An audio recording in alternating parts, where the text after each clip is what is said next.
Hello friends, this is Sharifa and welcome to the study point official sited Bengali. সবাইকে নমস্কার জানিয়ে শুরু করছি আজকের ক্লাস।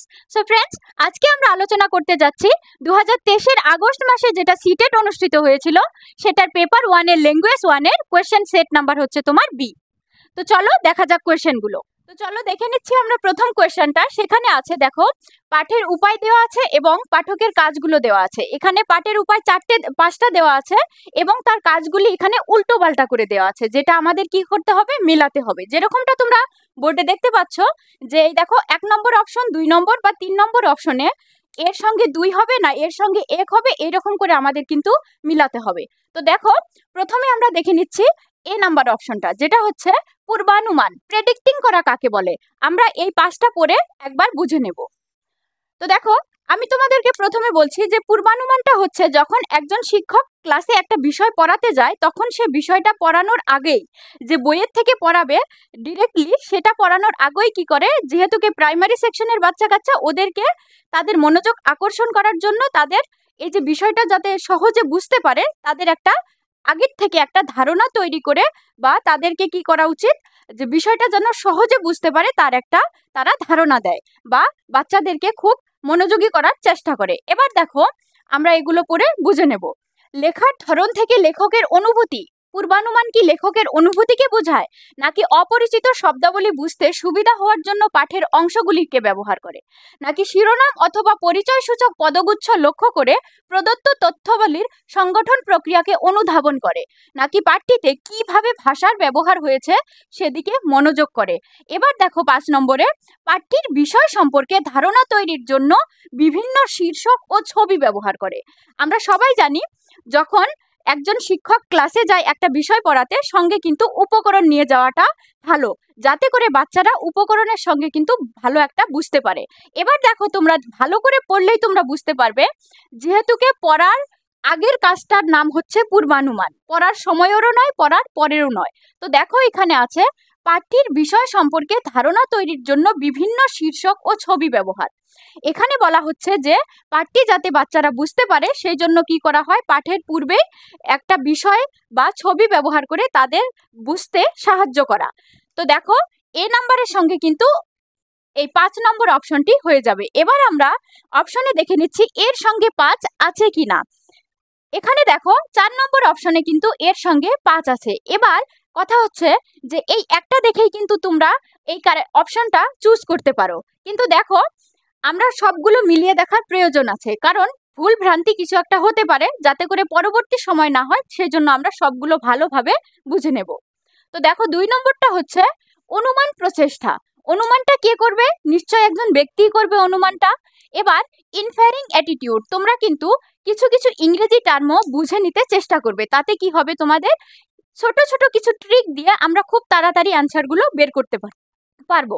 যেরকমটা অ্যাটিটিউড কার থাকতে পারে, কোনো বস্তুর তো অ্যাটিটিউড নেই, অ্যাটিটিউড হলে কোনো মানুষেরই হবে, অনুমান করলে কোনো মানুষই অনুমান করবে। এবার আমরা অপশনগুলোতে দেখে নেব যে এখানে কোনো ব্যক্তির সঙ্গে মানে তুলনা করে কিছু অপশন আছে কিনা। দেখো প্রথমে অপশনটাই হচ্ছে আমাদের কি, লেখার ধরন থেকে লেখকের অনুভূতি। এটা কিন্তু একটা অ্যাটিটিউড, যে লেখার ধরন থেকে লেখকের অনুভূতিটা কিন্তু নির্ধারণ করা যায়। তারপর দেখো শব্দাবলীর কথা আছে। 3 নম্বরে আছে কি, তোমার তথ্য সংগঠনের কথা আছে। 4 নম্বরে আছে তোমার ভাষার কিভাবে ব্যবহার হয়েছে সেদিকে মনোযোগ দিতে বলছে। এবার অ্যাটিটিউডের সঙ্গে আমরা কোনটার মিল পেলাম, লেখকের অনুভূতির মিল পেলাম কিন্তু। ঠিক আছে, দেখো বনে গেছে, এটাও কিন্তু হচ্ছে বীর 1। তো দেখো 3 নম্বরটা দেখো, প্রসঙ্গ থেকে অর্থ নিষ্কাশন। এখানে আমাদের কি করতে হবে, বিষয়টা পড়তে হবে, পড়ে বিষয়টা থেকে আমাদের অর্থ বের করতে হবে। অর্থ বের করাটাকে কি বলে আমরা দেখে নিচ্ছি। অপরিচিত শব্দাবলী বুঝতে সুবিধা হওয়ার জন্য পাঠের অংশগুলিকে ব্যবহার। এটা কিন্তু একটা অর্থ বোঝানোর কথা বলছে, যে তুমি প্রসঙ্গগুলো পড়ছো, পড়ে পড়ে কি করছো, অর্থগুলো বের করে নিচ্ছ। এক্ষেত্রে কিন্তু সির সঙ্গে 2 হবে। এখানে কিন্তু দেখো 4 নম্বর অপশনে কিন্তু সির সঙ্গে 2 দেওয়া আছে। 4 নম্বরটা দেখে নেব, নিবিড় পাঠ, যেটাকে ইন্টেন্সিভ রিডিং বলা হয়। এটা দেখো আমাদের হাতে দুটোই অপশন আছে, সেটা হচ্ছে 3 নম্বর এবং 4 নম্বর। শিরোনাম অথবা পরিচয়সূচক পদগুচ্ছ লক্ষ্য করে প্রদত্ত তথ্যাবলীর সংগঠন প্রক্রিয়াকে বোঝায়, নাকি পাঠটিতে কিভাবে ভাষার ব্যবহার হয়েছে সেদিকে মনোসংযোগ করে? নিবিড় পাঠ হচ্ছে কিন্তু ইন্টেন্সিভ রিডিং, যেটা আমরা মানে আস্তে আস্তে মনোযোগ দিয়ে খুব বিতংভাবে পুঙ্খানুপুঙ্খভাবে সবকিছু মিলিয়ে গুছিয়ে পড়াটাকে বলে। সেই হেতুকে এটা কি হবে? অপশন নাম্বার 4 হবে, যে কিভাবে ভাষার ব্যবহার হয়েছে সেদিকে মনোসংযোগ, ভালোভাবে মনোযোগ দেওয়াকে কিন্তু বলে ইন্টেন্সিভ রিডিং। ঠিক আছে, এখানে দেখো অপশন নাম্বার ডি সঙ্গে 4ই আছে। এবার 5 নম্বরটা আমাদের দেখার প্রয়োজন নেই, কারণ এর সঙ্গে 3 নম্বরটাই আমাদের বাত আছে, এটা হয়েই যাবে, কিন্তু আমরা একবার পড়ে নিচ্ছি। পাঠ সংগঠন শনাক্তকরণ বা আইডেন্টিফাইং টেক্সট, এটা কি বলা হয়? দেখো, শিরোনাম অথবা পরিচয়সূচক পদগুচ্ছ লক্ষ্য করে সংগঠন প্রক্রিয়াকে বোঝায়। এবার এখানেও দেখো সংগঠন আছে, প্লাস এখানেও কিন্তু সংগঠন আছে। কখনো কখনো পরীক্ষাতে এরকম হয়, আমরা এখানে যেভাবে বিতংভাবে খুব বিস্তৃতভাবে পড়লাম, পরীক্ষাতে কিন্তু সেরকমটা হয় না। তখন তোমরা কি করবে? এই যে ছোট ছোট কিছু ট্রিক ব্যবহার করতে চেষ্টা করবে। হয়তো এগুলো পড়ে নিলে, পড়ে নেওয়ার পরে দেখছো এখানে সংগঠন আছে, এখানেও সংগঠন দেখতে পাচ্ছ, একটু মনোযোগ দিয়ে পড়লে কিন্তু খুব তাড়াতাড়ি তোমরা এগুলো বের করে নিতে পারবে। তো দেখো আমরা কি দেখলাম, পাঠের উপায়ের সঙ্গে পাঠকের কাজগুলো কোনটা correct? Option 4 is the right answer. তো দেখে নিচ্ছি আমরা দ্বিতীয়টি কোয়েশ্চেন। দেখো, প্রদত্ত দৃষ্টান্তটির সঙ্গে সঙ্গতিপূর্ণ কৌশলটি নির্বাচন করুন। এখানে একটা কথা আছে, বাক্য আছে, সেটার সঙ্গে আমাদের এখানে কি বলা হচ্ছে সেটা মেলাতে হবে। আমি ভাষার উপর মনোসংযোগ করি, সব সময় ভাষা সঠিক কিনা নিশ্চিত হতে চাই। তো দেখো বাক্যটা ভালোভাবে পড়বে, যে আমি ভাষার উপর মনোসংযোগ করি, সব সময় ভাষাটা সঠিক কিনা সেটা নিশ্চিত হতে চাই। এবার এখানে কিন্তু আমি বলা হচ্ছে, ঠিক আছে? তো আমরা অপশনগুলো দেখে নিচ্ছি। দেখো, 1 নম্বরে অপশন হচ্ছে আত্মপরিচালন, মানে সেলফ মনিটরিং। পুনর্গঠন, যেটাকে রিভাইজিং বলে, এটা কিন্তু পেডাগজির ভাষাতে যেটা রিভাইজ করা, সেটা একটা নেগেটিভ ওয়ার্ড। এবং একাধিক ভাষা অবলম্বন, যেটা ট্রান্স ল্যাঙ্গুয়েজিং, এখানে কিন্তু অনেকগুলো ভাষার কথা বলা হয়নি, বা একটা ভাষার থেকে আরেকটা ভাষাতে যে ট্রান্সলেশন করবে সেটাও কিন্তু বলা হয়নি। সুতরাং 3 নম্বরটি হচ্ছে না। এবং মুখস্থকরণ, এটা তো তোমরা জানোই, এটা একটা নেগেটিভ ওয়ার্ড। তো দেখো সরাসরি কিন্তু 1 নম্বর অপশনটা হয়ে যাচ্ছে কারেক্ট অ্যান্সার। তো আত্মপরিচালন, এখানে কিন্তু সেলফ মনিটরিং, যেহেতুকে এখানে আমি দেওয়া আছে, মানে ও নিজেই দেখছে যে ভাষার উপর সে মনোযোগ করছে, এবং ভাষাটা সে সঠিক কিনা সে কিন্তু নিজেই পরিচালনা করছে, তার মানে সে আত্মপরিচালনা করছে। তো সুতরাং 1 নম্বর অপশনটা কারেক্ট অ্যান্সার। তো দেখো কোয়েশ্চেনটা, দ্বিতীয় শ্রেণীর পড়ুয়ারা গান গাইছে। কি গান গাইছে? মাথা আর কাঁধ দুই, হাঁটু আর পায়ের আঙুল ছুঁই। তারা কিন্তু বলছে এবং করে করে দেখাচ্ছে।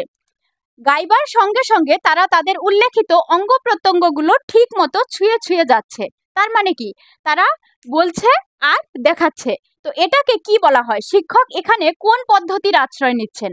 এই যে বাচ্চারা পড়িয়ে পড়িয়ে যে দেখিয়ে দেখিয়ে দেওয়া হচ্ছে, এটাতে কোন পদ্ধতির আশ্রয় নিচ্ছে?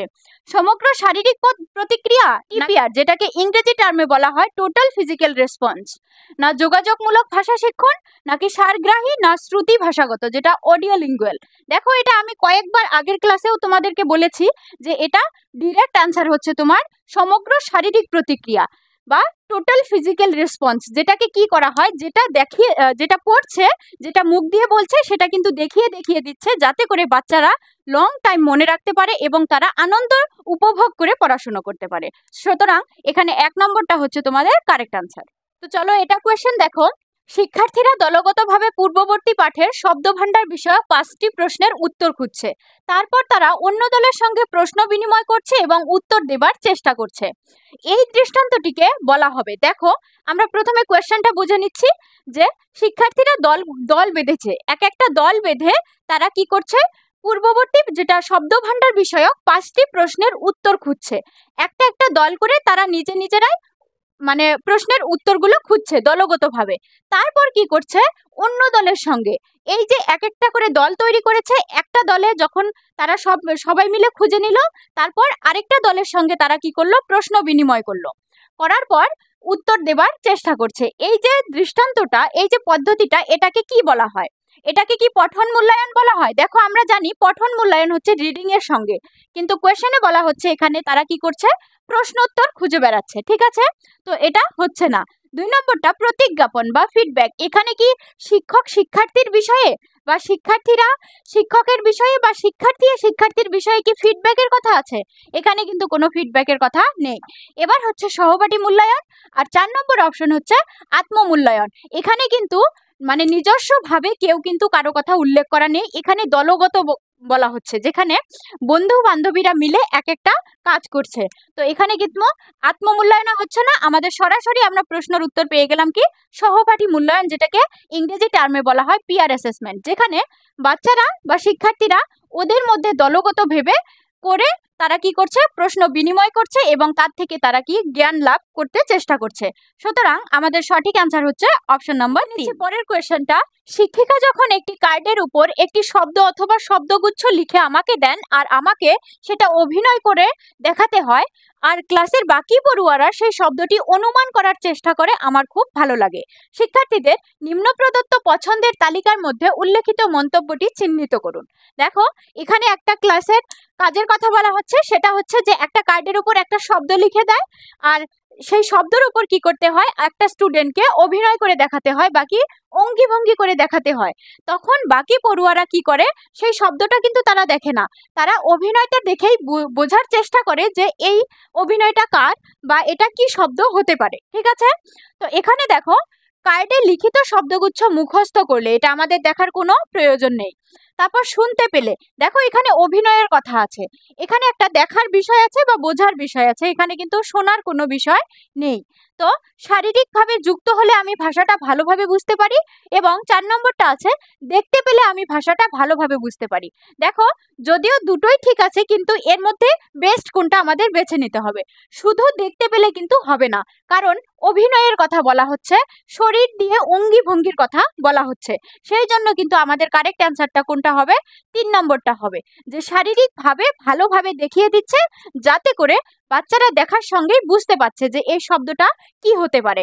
কারণ অঙ্গি ভঙ্গি বা অভিনয় শারীরিকভাবে যুক্ত, মানে শরীর দিয়ে যদি আমরা দেখিয়ে না দিই তাহলে কিন্তু তারা বুঝতে পারবে না, মানে শুধু দেখতে পেলে হবে না, এটা কিন্তু শারীরিকভাবে যুক্ত পেলে থাকতে হবে।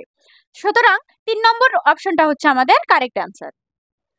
তো দেখে নিচ্ছি, দেখো পরের কোয়েশ্চনটা, এখানে একটা মন্তব্য দেওয়া আছে এবং তার একটা কারণ দেওয়া আছে। সেটা হচ্ছে দেখো মন্তব্যটা হচ্ছে স্কুলে ভর্তি হওয়া সব শিশুই তাদের সমবয়সীদের মধ্যে ভাষা ব্যবহারে সক্ষম, এবং কারণটা দেওয়া হচ্ছে ভাষা ও সংস্কৃতিগত বৈচিত্র্যের কারণে তারা তাদের সামর্থ্য প্রদর্শনে অক্ষম। এবার আমরা দেখব এখানে আসলে প্রশ্নটা কি করতে চাচ্ছে। সর্বাধিক গ্রহণযোগ্য উত্তরটি নির্বাচন করুন।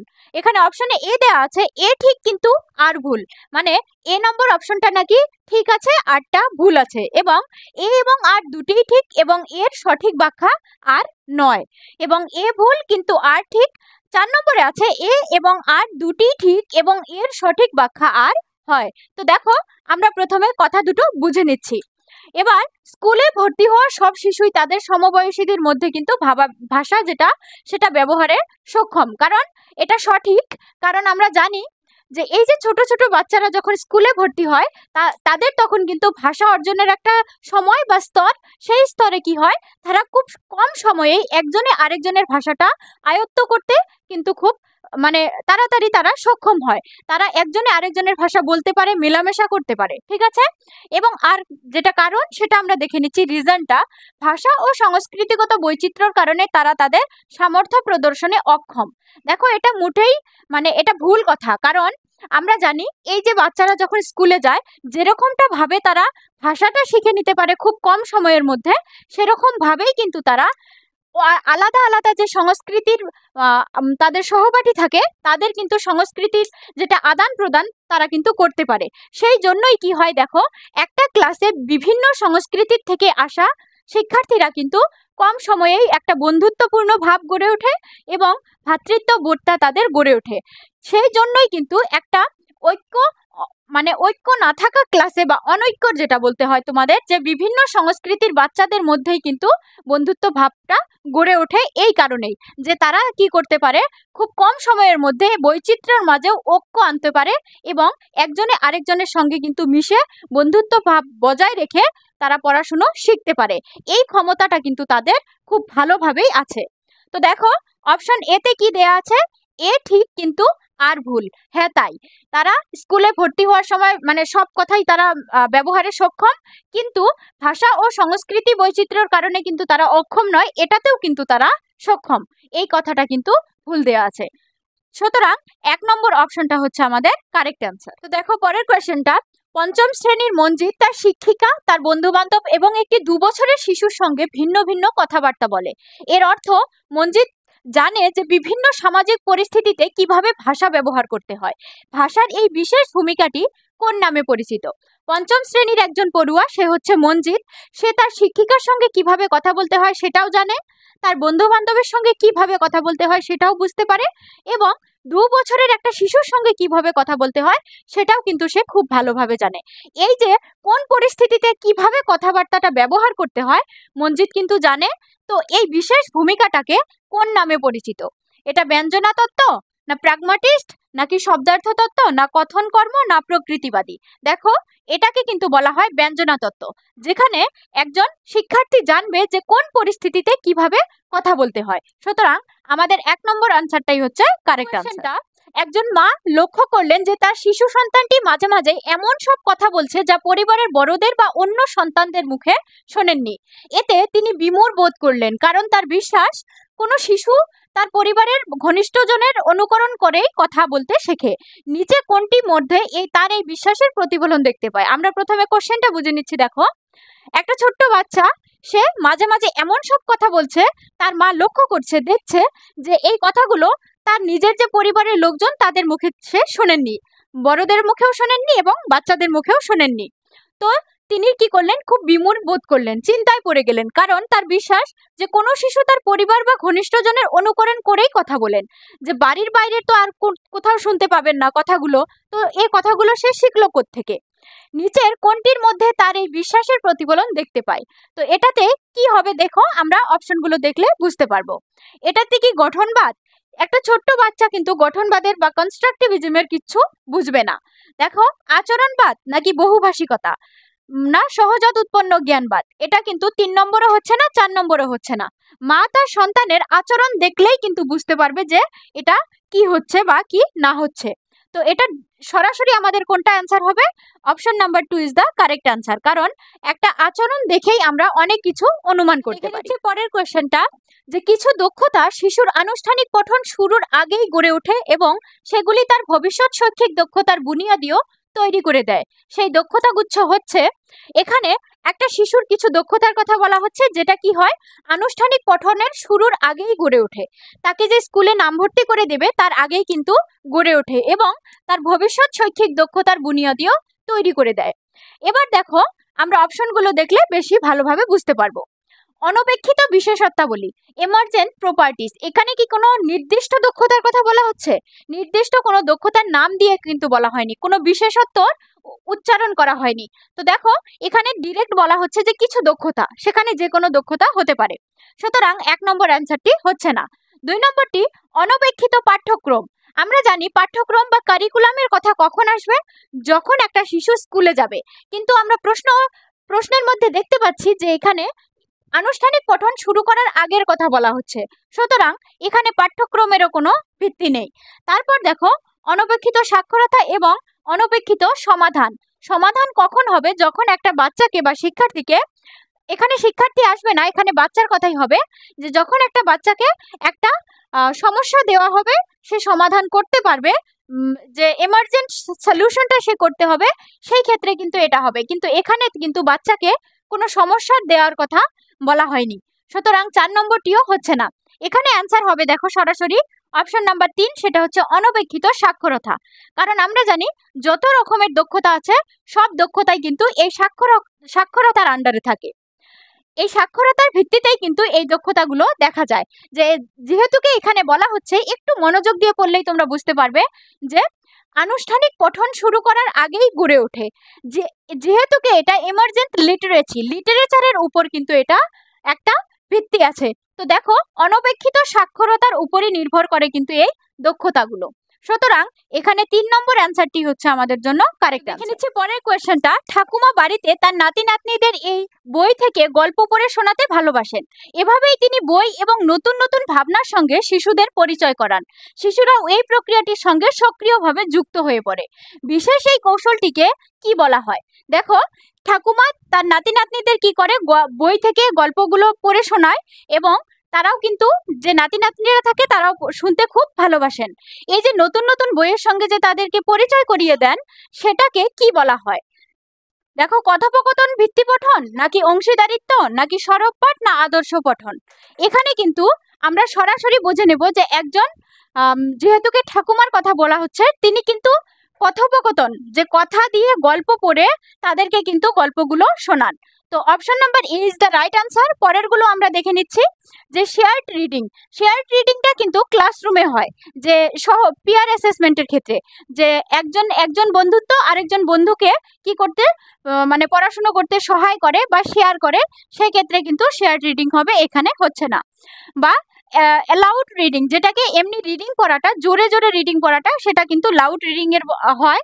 তারপরে দেখা যাচ্ছে তোমার আদর্শ পঠন বা মডেল রিডিং, এটাও কিন্তু এই ক্ষেত্রে হবে না।